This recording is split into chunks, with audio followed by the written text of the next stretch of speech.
Hello, everybody. Welcome to the Williams Project podcast. Now we have a very special guest today, Campbell Venning, for our second guest of 2025. Thanks very much for coming, Campbell. Hey, thanks for inviting me in, Matthew. So, for the backstory of how this happened, I was supposed to be recording this podcast with Blair, and then Blair bailed, and then we couldn't get any of the technology to work. It took us a whole hour, so we were running behind time, which cut into my meeting with Campbell, who him and I just wanted to have a chit-chat about business and property in 2025. And then I came out of the podcast, and I was like, actually, I've got everything set up. Let's just have our chat live. So for those that don't know Campbell, I'll let you introduce yourself, but Campbell is like a father to me.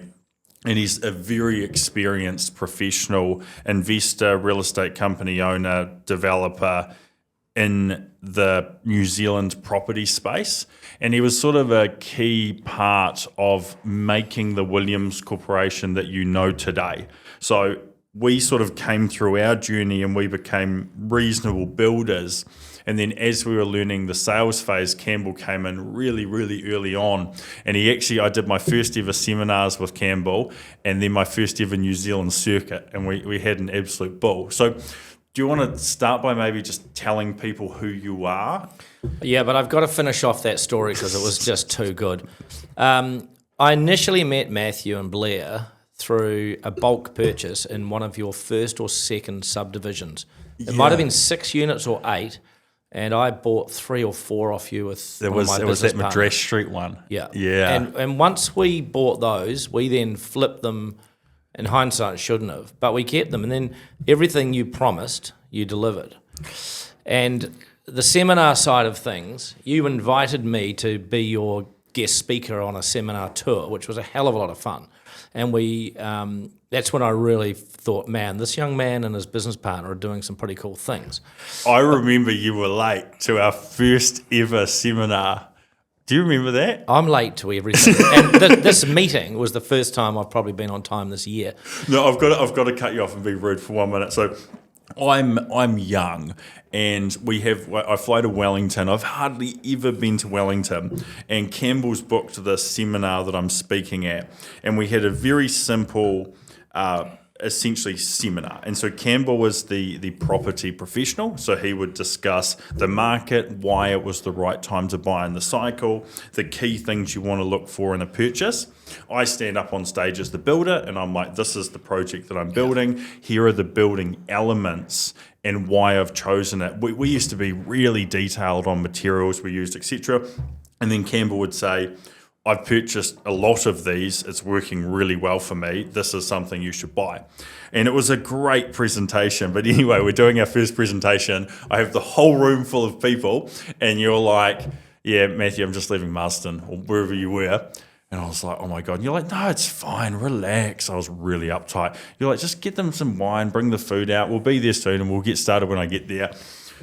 And so I'm there like getting everyone food and drinks and mingling around. I had a few too many glasses of wine. And I remember doing my first presentation with you and I got up on stage and I was like, whoa, 3 glasses of wine deep.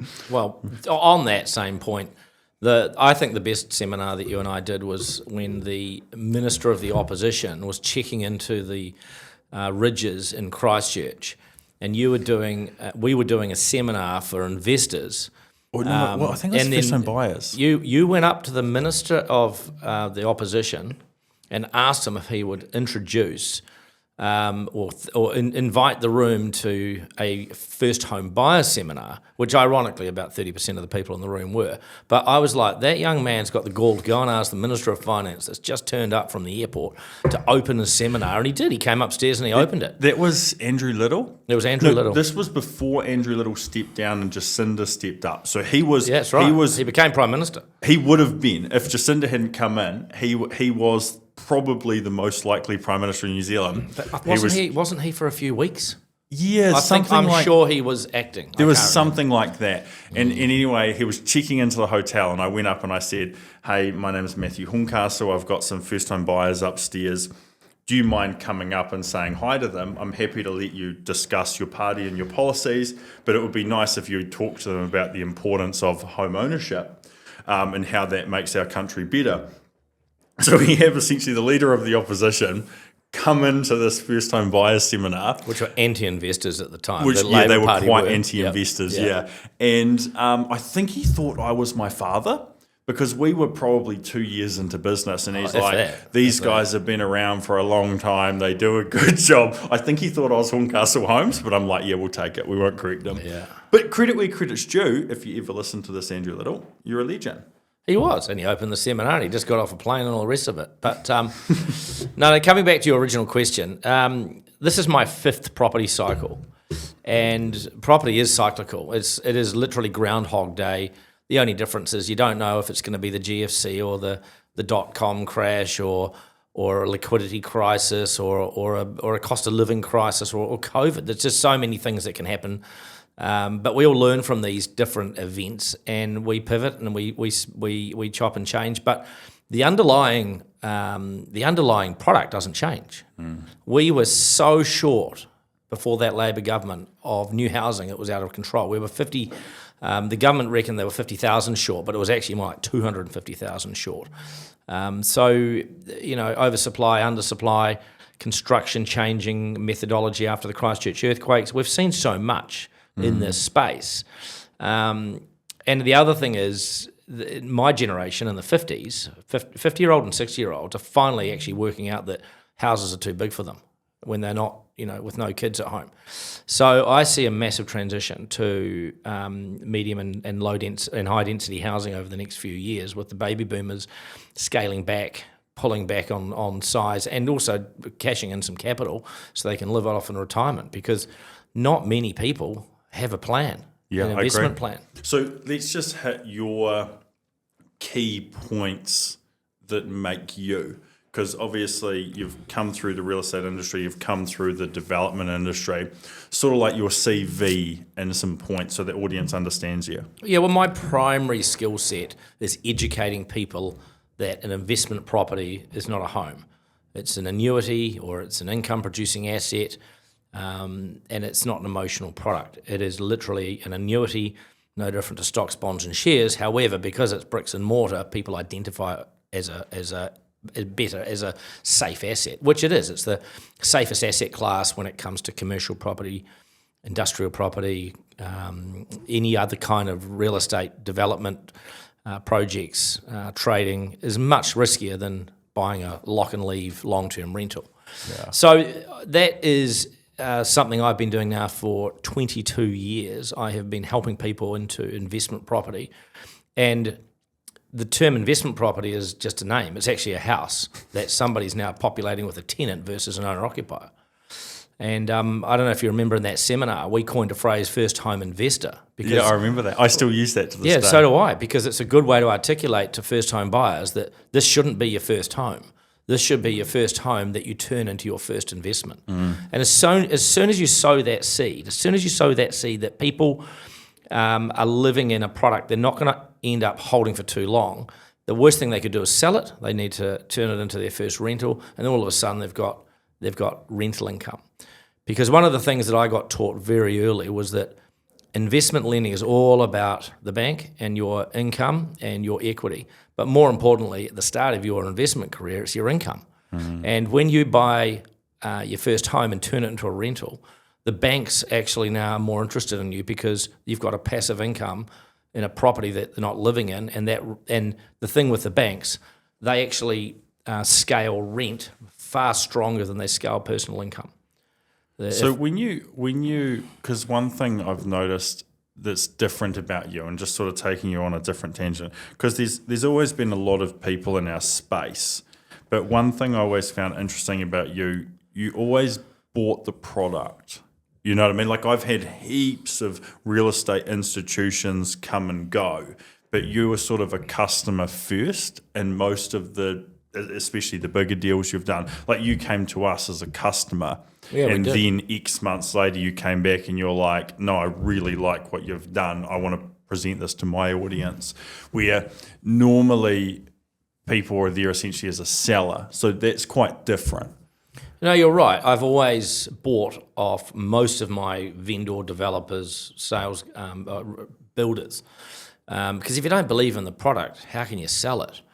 And I've believed in the product since I bought my first rental property at the age of 23, and it's done good for us. It's changed our lives to the point that I've now been in business. I've been in self-employment for 22 years in the world of property, and it's a safe business. It is cyclical and things change and chop and change, but compared to businesses out there, cafes, retail, hospo, they're doing it tough. We're doing it tough, but nothing to that level because it's still solid. The banks are working in with people when interest rates rise.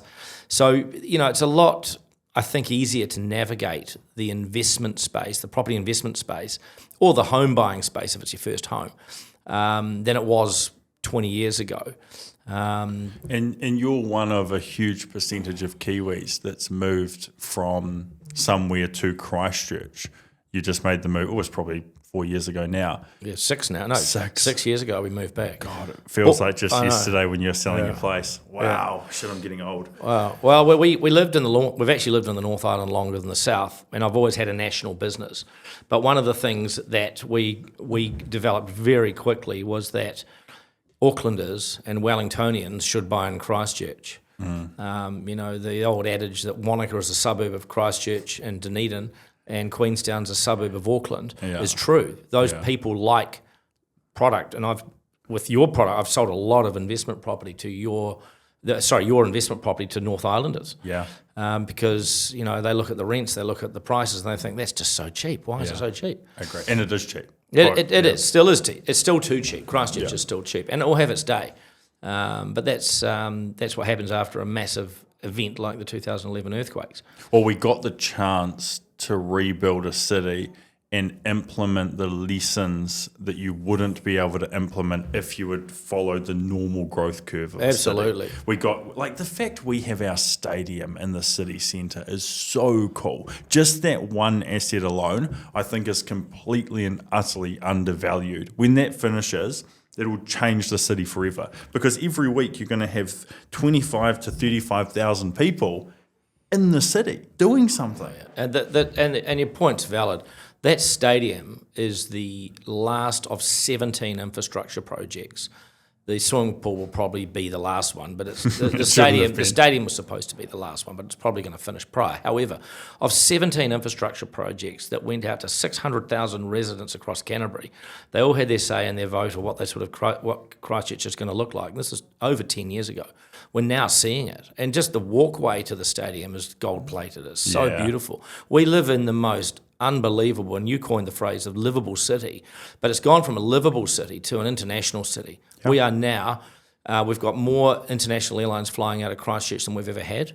And the old saying is, where Cathay goes, the money flows. Oh, I like that, because you come from Asia. Yeah, I grew up in Asia in my teens, and it's real. You can actually now fly. It's quicker to get to Hong Kong via Christchurch. You fly into Guangzhou, which used to be an industrial city, and it used to be a 4-hour train ride. Now you get on a bullet train, in an hour and a half you're in Hong Kong, straight out of Christchurch, no stopping in Auckland. Wow! So this is an international city, and what people, I guess, in the North Island probably haven't seen unless they've come down here and spent some time, is that the infrastructure here is so latest, greatest technology, etc., that it's not just a safe city, it's a world-class city from a urban design, from an urban planning, but also tourism. The only thing that we're really behind on at the moment is hotels. Yeah, 8 hotels we're behind. And that's what's been a lot of success for Williams Corporation, is we noticed that hotels weren't being built at all. Not at all, that's not true. At an appropriate rate. And so we went in and we attacked that space, and we've been doing the smaller dwellings consented for short-term accommodation. Got great returns for our customers, and we capitalised on a great opportunity there. And it's real. We have a couple of Airbnbs in the city that were long-term rentals for 3 years. We've just converted them to short-term, and we're sitting at 98% occupancy. We settled a couple of apartments in Wellington on Courtney Place just a couple of weeks ago, actually. And normally you'd spend 3 months building up Airbnb the reviews rentals. And the stuff. 3 months. We've already had 2 19-day bookings for in each apartment, because Wellington, again, Yeah. there's a lot of old hotels and people are very aware of the earthquake risk in Wellington. This is the newest and most highly What project wasn't it? Hyde Lane on Courtney High Place. Lane, yeah. Great developer, Steve Sartorius. He knows what he's doing. He's a great Wellingtonian that's done some good things for the city. I've never met him, but I always hear people talk about He's him. a great guy, top man. So you're seeing a change, and one of the things, go back to Christchurch, one of the reasons Christchurch is so cheap is that the government / the Canterbury Regional Council / the insurers reset land values here. Can you remember the development contribution cost of zero when you were first developing in the CBD? Well, that allowed people to be able to buy properties in those days. We were buying units off you for $300,000-400,000. It was cheap. I think list might have been $340 to start with. Or it was so brand cheap, new, so riprap cheap. foundations. And do you know what's funny though? Back then, I was rubbish that it was too expensive. You know what I mean? This story, I remember back, so I would sell a townhouse, 1-bedroom townhouse in Christchurch City, and it was $340. And I would sell a 3-bedroom standalone house with a versatile garage, brand new in Aranui, and it was $350. And everyone would just be like, nah, too expensive. Yeah. No one will ever pay that. And it's so true. The entry price in this city is not comparable to anywhere.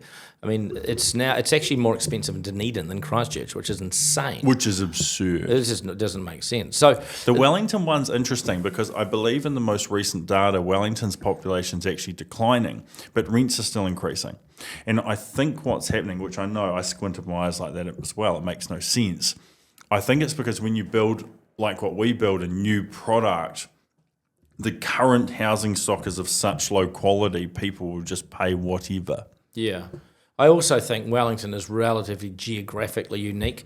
We used to call it the copy of Hong Kong, only because I grew up there, but not only because I grew up there, but if you look to the west, you've got a big hill with all the mountain bikers and walkers and the bird sanctuary people go, and to the east you've got a harbour, and then you've got one motorway to the east coast, and you've got one motorway to the north coast.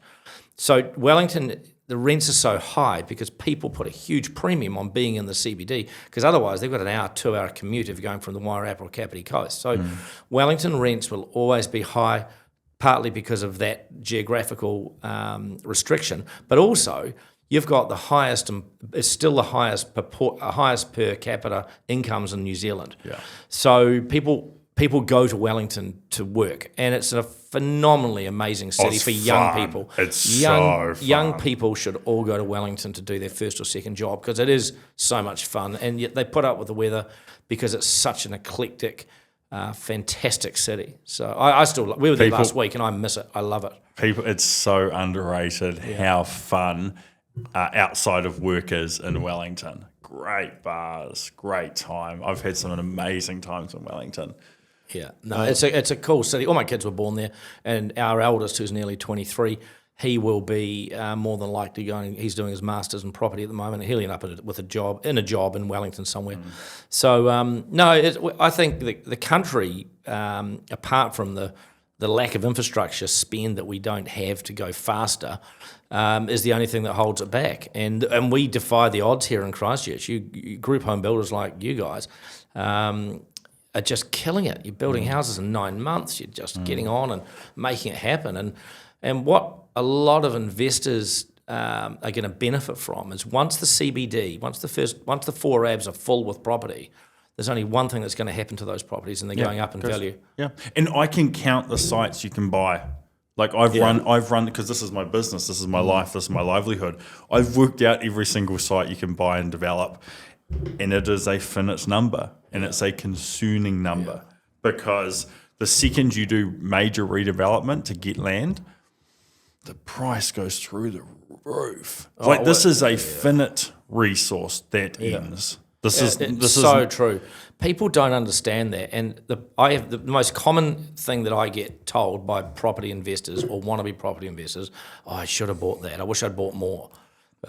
because everyone's a genius in hindsight. But when they're seeing that purchase price of 6, 7, or 800 grand, they think it's expensive. All they have to do is look on Trade Me in Auckland and Wellington, and it's a 40-50% increase on that for the same product. Yeah. And far further out. So and also the quality of residential construction in Christchurch, in my opinion, I'm biased, but is significantly above the rest of the country. Like if you go through an average house in Christchurch compared to Wellington, compared to Auckland, compared to the regions, we have a very, very, very competent construction sector. That's not to say there aren't good builders or good projects or good whatever, but as a baseline, the lessons that were learnt coming through the earthquakes gave us a better quality on average construction sector than what I see around New Zealand. Oh, look, and even though I love Wellington, I love going there, and if my son does end up there, I'll be out there all the time. They're not house proud in Wellington. Yeah. The weather's tough on it because you're in the middle of a harbour and you've got lots of heavy winds with salt in it. But secondly, people don't really buy expensive cars and invest in their homes in Wellington because it's all about nightlife, it's all about coffee culture, and it's all about hanging out with people. Whereas Christchurch is extremely house proud. Everyone's got their garden. I remember English culture. I remember one of your very first seminars. You really, I hadn't really thought about it until you said it. But you made the point that your folks spend half the weekend tidying their gardens and making them look primrose for the Queen to come past. Whereas all young people want to do is get out there and go to the bars and cafes and restaurants. Yeah, for dinner parties and things. And that's moving to that Wellington culture. So I see once the boomers downsize, I see a lot more density, high density, medium density living because it's just so much easier and cheaper and less admin. So what happens, let's play a mental game. You've got the largest holder of wealth, the baby boomer, entering into the later stage or their retirement stage, okay? And so the most obvious piece of capital that they can liquidate for the enjoyment of life is the family home. What happens to that, let's call it the top third of housing or the top 25% of housing, the traditional family homes on the full lots? Do they go down in value because there's a lot being sold? Do they get redeveloped? Is it like Melbourne where we cut them in half and turn them into 2 units? Or does my generation make enough wealth to be able to pay what it's worth on a large enough scale? How do you see that traditional family home suburban market playing out over a 5-10 year period? Oh, look, I was actually having the same discussion with my son the other day in terms of what happens when all that capital's released to downward generation, or it's just put in banks or funds, and it's not in real estate anymore. And I think what you said is exactly what will happen. Like Melbourne, a 1,200 metre site will chop into 600s. Houses will be smaller. They'll still be beautiful, but they'll just be smaller. Because what I saw in Australia, my observation of what I thought I saw was in most of the suburban areas, the backyard gets cut off and something new gets built, and the house gets a duplex wall put through the middle of it, and it gets cut into 2 houses somehow. Would that be a fair observation? If you look at Christchurch, when you drive around Christchurch, you see some seriously long driveways, and there can be 4 or 5 houses off these long driveways. Yeah, okay. So if you go back to the 1930s, they were on 2-acre blocks, 3-acre blocks. So over time, they've been slowly chopped into smaller sizes. We're on 750 square metres in Merivale, but originally our house was part of about 4 titles.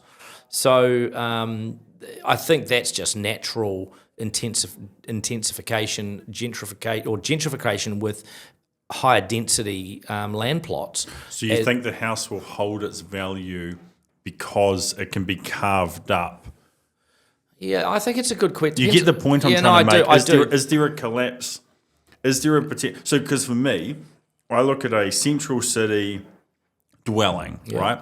And I can't see a situation where that value doesn't increase at a rate equal to or higher than CPI, probably double to triple CPI, because this is where the jobs are, this is where the people are, this is where culture and society is changing to.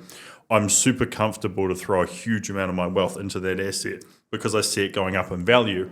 As I get to the traditional family home side, my brain can't quite grasp it as the baby boomers start to liquidate. Does it stay stagnant in values? Does it stay down in value? Does the council need to rezone all of those lots to maintain the value so they can be redeveloped? I think it's two generational. There's two steps to that generational change. Take us. We've got a family of 5. We've got a 5-bedroom house and we built a pool house and a swimming pool. So it's a beautiful, beautiful property. Yeah. We love it. But when there's only my wife and I knocking around it, we start thinking about downsizing and buying an apartment in the Viaduct or Queenstown, somewhere we haven't got a rental. And you start thinking about that. But then the kids go, no, hang on, no, bugger off. We're going to have kids. You're going to be grandparents soon. You've got to keep the family house. So you have that tussle. But then when the kids actually get lumped with the responsibility of that house, they've got to look after it. And none of them want to pay for it unless they've actually had generational wealth passed through to them. And that typically doesn't happen because eventually it does, but not until they're in their 50s, 60s, when mum and dad are actually going into the rest home. Well, your parents are still around. No, I'm 50-something, right? Yeah, so okay. I'm a good example of that. Yeah. I'm sick of picking up after 20-year-olds, and I'm not the only one that does it. So you start thinking, well, let's just get a smaller house and they can go flatting. Even though they still come around and use our house. So the family home is still the emotional rock of most families' worlds, but eventually mum and dad get sick of doing all the dishes when the kids are pissed off without after dinner and all the rest of it. So I think there will be a gap there where the first child gets pregnant and they want to live in the family home. Families will go, well, that makes sense. Let's put Mary in the family home and we'll downsize, and then there'll be a shift of distribution when the kids get older. So you don't think there's a scenario where we see en masse baby boomers trying to liquidate that asset, and that asset either stagnates or declines in value in a manner that we haven't seen for the past hundreds of years? I would have said yes if 30% or 40% of the market was wealthy, but I think it's not even 10%. So the houses that are cases in point, not many people can afford a $3 or a $4 million or $5 million house in Christchurch. We probably know them all. Yeah. Whereas the people who can afford a 1 to 1.5, I mean, some of the stuff that's been selling in the CBD between 1 and 2 million. If it was anywhere in the North Island, it'd be 2 to 3, 4 million, right? So, but in Christchurch, because incomes are much lower, that is literally, they would love to buy those houses, they can't afford it. Their incomes aren't high enough. Yeah. So until incomes rise, and they're never proportional to capital property or capital value of property, it always outstreaks incomes. So people want to buy it, but they're 500 grand out or 300 grand out. So I think there's something primal in owning property. That's why we are always, for some reason, comfortable to spend far more than what appears to be reasonable on a spreadsheet for a home. Well, we kind of think if we buy the best we can afford, at worst we can sell it because it's the best in the location that we could. So it's the best that we could afford in the location that we can afford. So that's just natural. Whereas it's the best house, worst street sort of scenario. You're going to be safe if you stay in there long enough. Whereas if you're trying to make capital gains, you're going to buy the worst house in the best street and put sweat equity into it and renovate it, which is now to me a gone thing. It just doesn't make sense because you're paying $100 an hour for bloody contractors. Yeah, what I always say to people about the renovation thing, I say, if there was wealth creation and renovations, why is there not a Mike Greer renovations? Why is there not a Fletcher renovations? Why is there not a Williams Court renovations? And my answer to that would be, normally people don't include their time as far as their hourly rate, and they don't include the time it took. So a normal doer-upperer, where people think they made all this wealth, they're not including the hours they put in, and they're not including how long it took them to do it. And the majority of their wealth creation is actually just the asset increasing while they do the renovation and do the work, and their hourly rate that they contributed to it. Now, that doesn't mean there isn't some deals you can nail where you actually create value and you actually arbitrage value in some unique way. But I think the majority of these renovations, they're not making the wealth they think they are if you remove the capital gain that they would have got anyway and pay themselves a fair market rate for the hours they worked. I reckon 100%. The only thing I'd add to that is that not only do they're not factoring in their time in terms of lost opportunity or lost cost time.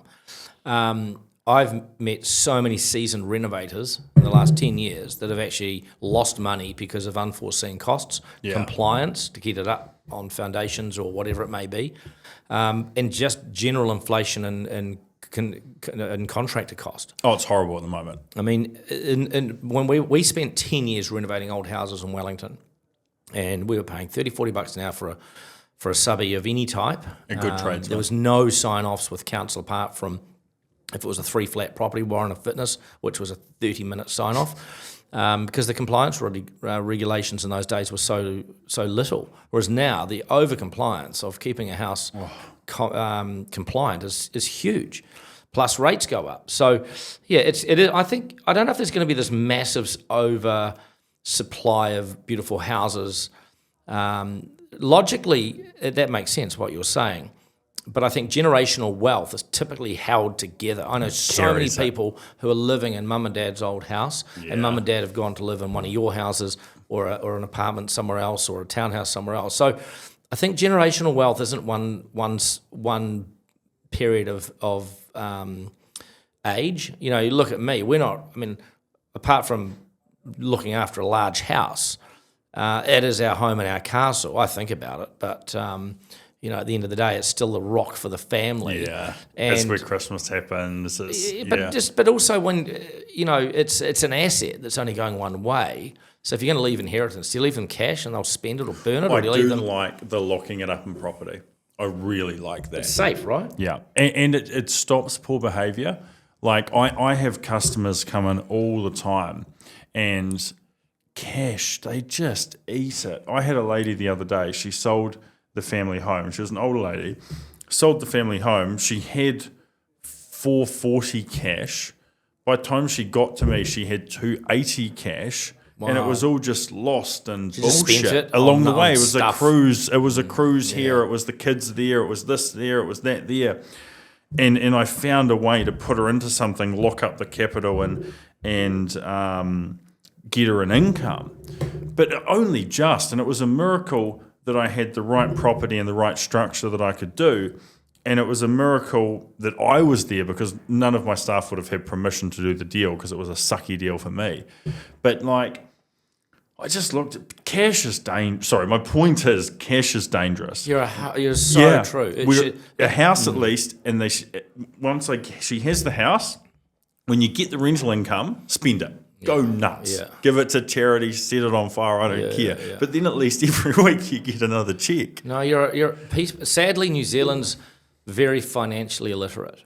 And understand, I mean, I look at a rental property as a business. It is should be an SME, or it should be governed under the Financial Markets Authority, because it's a rental property. It's income on debt. It's an asset that if it's in the wrong hands, people will get chucked out on mortgagee sale. But sadly, like you said, cash is far easier to lose and burn and putting into the wrong funds or the wrong companies. So it's a bit of a dichotomy. So if you don't educate your kids on wealth and money, it can just end extremely badly. It just take a bit longer on the property when they can't afford it. The other thing that I've been thinking so much about is computing power and fraud. So let's just see if this works. Humour me for an exercise. Right. Hey, ChatGPT, can you please explain to me the computing power of current supercomputers, or the best supercomputer that we currently have? Sure. Incredibly powerful. The top supercomputers like the Frontier system at Oak Ridge National Lab can perform over a quintillion calculations per second. That's an exaflop. They're used for complex simulations in fields like climate science. Can you please explain to me what a quintillion is? How many commas are in a quintillion? A quintillion is a 1 followed by 18 zeros. It's a million trillion. In numerical form, it looks like this. Okay, stop that. And so explain to me, so when we go from supercomputers to quantum computers, what changes in the total computing power? Quantum computers promise a significant leap in computing power by leveraging quantum bits, or qubits. Unlike classical bits, qubits can represent both 0 and 1 simultaneously due to superposition.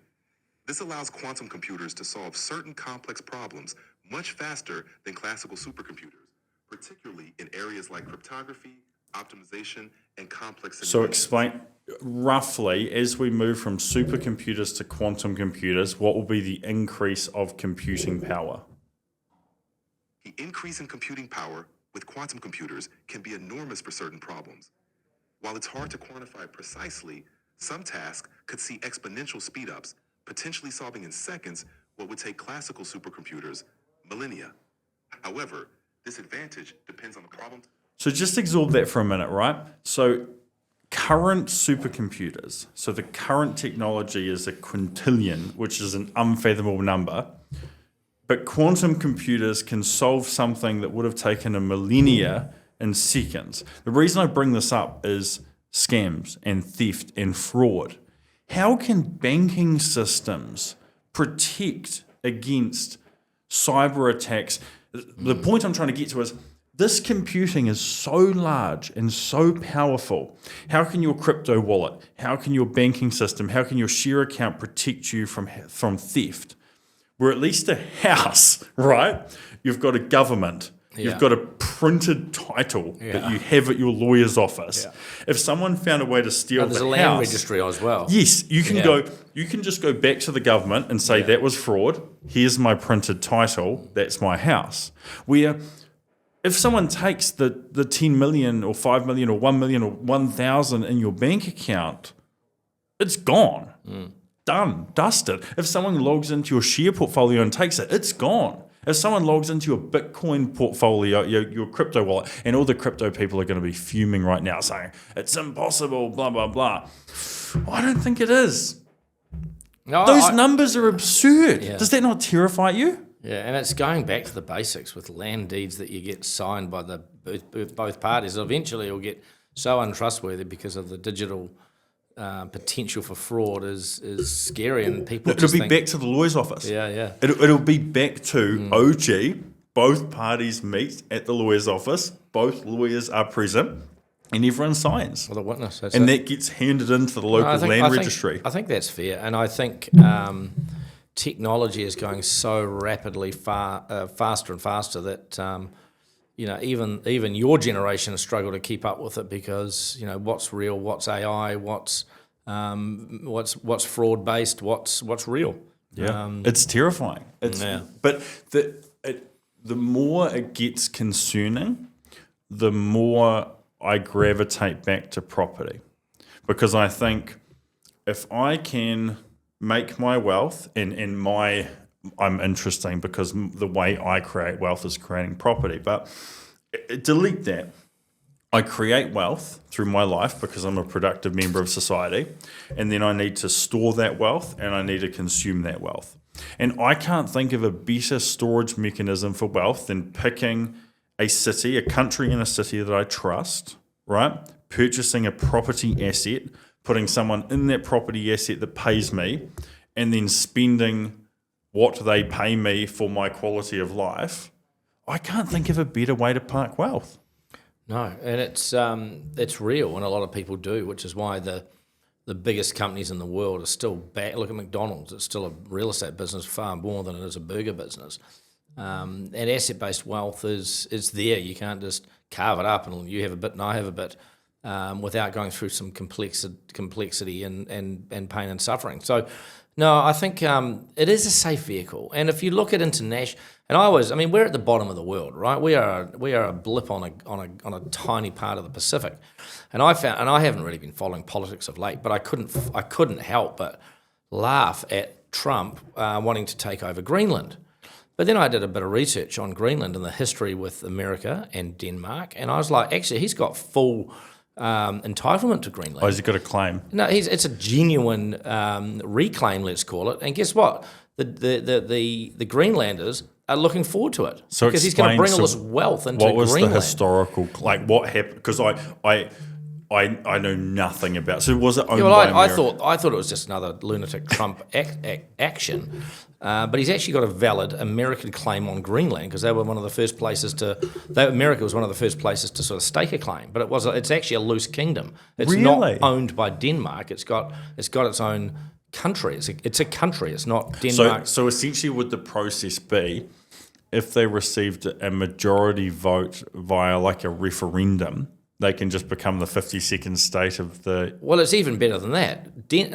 Greenland is smaller than Dunedin. Yeah, I know. It's like 56,000 people. Yeah. So it's kind of irrelevant. And if Trump wants to go and invest there and create jobs, it'd be like Trump coming into New Zealand and sending a whole lot of money to the West Coast. Yeah. And actually helping those places that struggle with everything to be productive. So unless you're a productive nation or economy, it's very hard to keep growing. And, you guys building 1,200, 1,500, 2,000 houses over the last 10, 12 years, you've created more wealth in the South Island with all the other buildings. I've got a stat for you that'll blow your mind.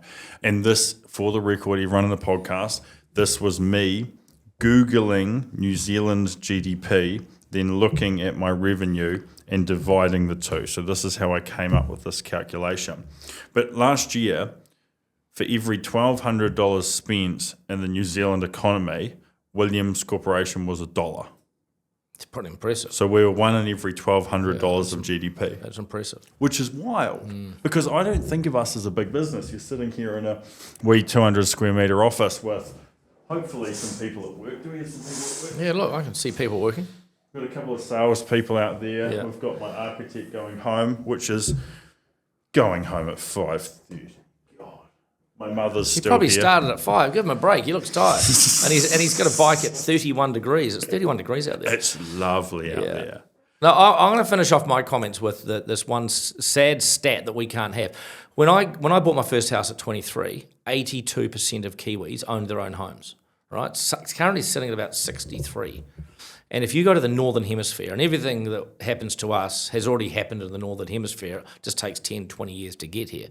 Australia's about 10 years ahead of us. But if you look at the Northern Hemisphere, they're like 30, 40 years ahead of us.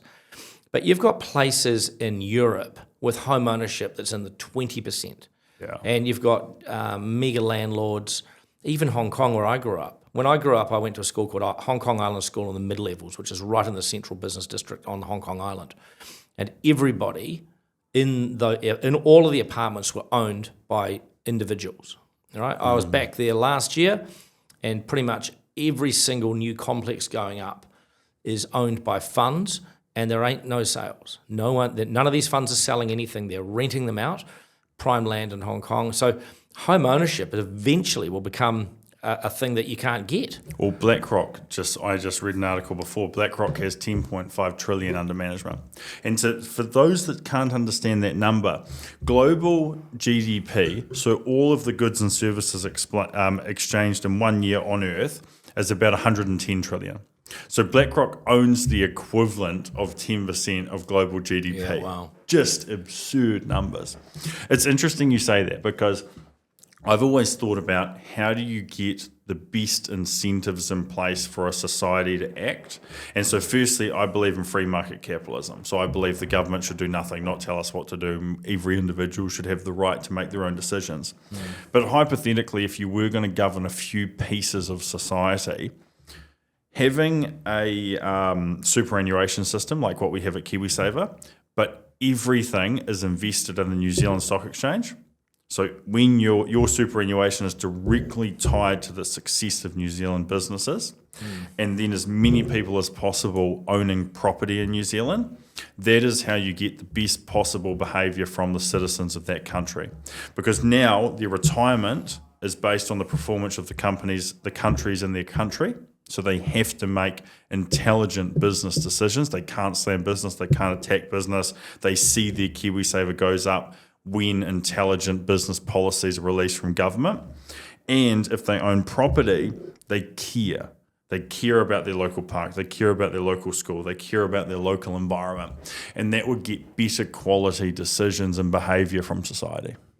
Oh, I think your point's valid, and I think it's probably one of our most frustrating things. If you go to Australia, you get a lot of incentives, facilities, backers to support small business.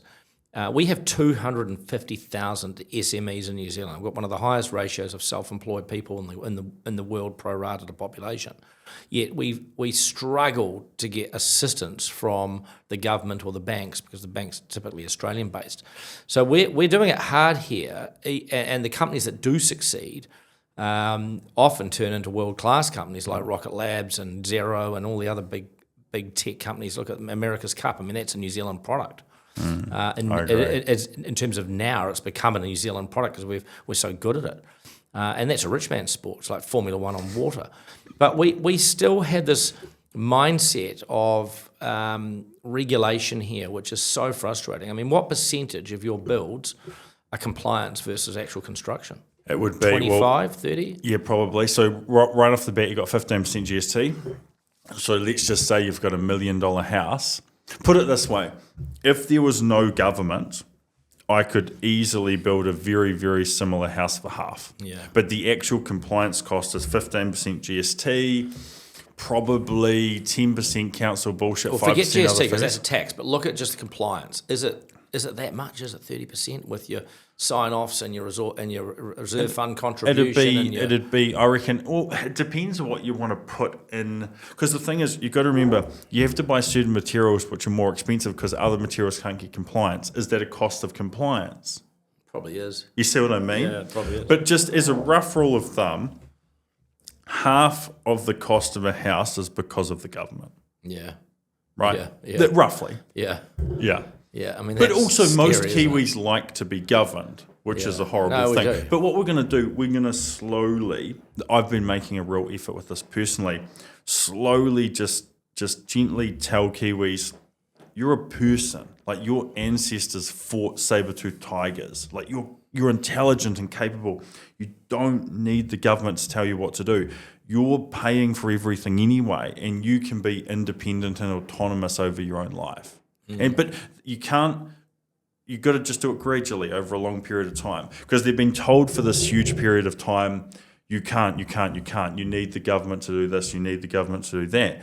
And it's just slowly got to the point where it's unbearable. It's slowly got to the point where we're taxed too much. The country has too much debt. And we're at the end of that cycle. And so we have to come out the other side.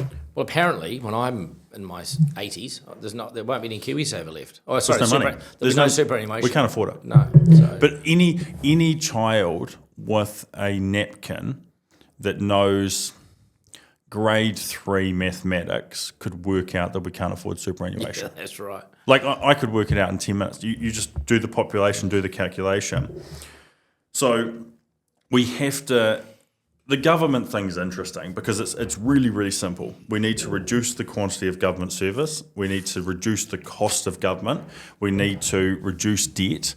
And we need to provide less services because the taxpayers can't afford it. We're so conservative, it'll never happen. No, it has to, because it's economically... Well, I hope it does, but what I mean is I'm not a cynical person, but I'm extremely...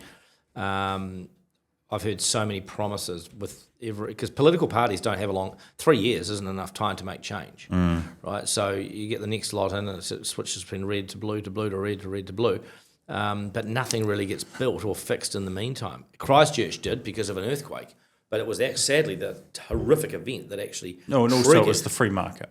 The free market built Christchurch, not the government. No, the free market built it. But what triggered the ability to fast forward 10 years? Look at Auckland's infrastructure; it's so broken. Wellington's infrastructure, even more broken because you're dealing with reclaimed land from a sea. So to fix those places ain't happening in a hurry unless we bring in 500,000 new workers. You know? No, but everything can be fixed by reducing government and privatisation. Oh, absolutely. You come from Hong Kong. Yeah, I know. And you've seen problems 100 times larger. A floor a week they put up on a high rise. A floor a week. I mean, that's how does concrete set that fast? I know. So no, I totally agree with it. It can be fixed. All we need, but also what will happen. I really hope that we've reached the maximum pain point, and we'll just start to see more and more sensible decisions made every single year, and we'll head in a more sensible way. Because if we don't, we're going to have a nationalist Trumpian person run. Yeah, eventually it will happen, won't it? But I think the National Party is doing the things that need to be done, not at a fast enough rate, but they're reducing the cost of government each year and they're heading in the right direction. Oh, no just question. Not fast enough. Will they have enough time to actually make a difference to stay in? Well, we have to make sure that the party that's going to reduce government, reduce taxes, allow free people, free speech, free markets wins the election. And we have a duty of care as leaders of society. And sometimes that changes, right? Like there was a time where right-wing parties were the party of censorship, and now for some reason right-wing parties are the party of free speech. Riddle me that. It's true. No, I know, it makes no sense. Yeah. I remember we stopped using paper bags to save the trees, and we went to plastic bags, and then we stopped using plastic bags to save the oceans, and now we're back to paper bags. That makes no sense. Yeah, it doesn't. Oh no, when the ultimate for me is we used to have an office on Cashel Street across the road from just down from the Bridge of Remembrance. But when the cruise ships came in and the rioters were promoting that the cruise ships are killing the ocean, and I went into ChatGPT, and the percentage of ocean versus the percentage of cruise ships and their waste that goes into the sea is inconsequential. Is non-consequential. So that if you're ever concerned about climate change, Bjorn Lomborg's work's really good. He's a Scandinavian economist.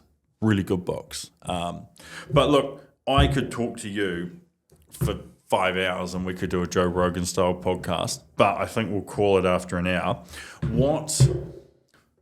Do you have some closing message, comment, thought that you want to put to the people? Yeah, as a passionate first home buyer, property investor, what do you call me, a lecturer? I'm not even a lecturer. I'm a passionate promoter of young people getting on the property ladder, because often people leave it too late and they can't get on because they just can't afford. The inflation of the price of the cost of housing is gone too far past their incomes. So look at it as a business, not as a home. Look at it as a wealth creation vehicle that's going to triple in 20 years. It's going to double in 10 years. And it's where you're going to get your wealth from. You're not going to get it from your salary. You're not going to get it from your small business to the same extent of capital gain inflation on real estate. So if you haven't bought an investment property, your first home, it's only going to get more harder. It's only going to get more expensive. So I just love seeing young Kiwis buying their first home. And it reminds me of our first home when we bought it in Wellington. So we just need more of that. And it's typically not ignorance, but lack of financial literacy to understand that this is actually a small business that you're buying that's passive. And you can even look after it if you don't want to use a property manager as a homeowner with your first, second, and potentially your third investment. It's not much to do. So that's my get out there and buy now, because it's not going to get anything but more expensive. Thank you, Campbell. Thank you so much for joining. I hope you enjoyed that episode. Oh, Campbell, how do people find you? What's your preferred, if someone wants to talk to you? I actually managed to secure my surname's URL. So you can get me at Campbell at Venning, 2Ns.co.nz. Campbell at VENNING.co.nz. So best to email you. Yeah. Yep. Cool. It's easy. Email All me. right. Campbell's a real legend. Thank you so much for joining, and I hope you enjoyed that podcast.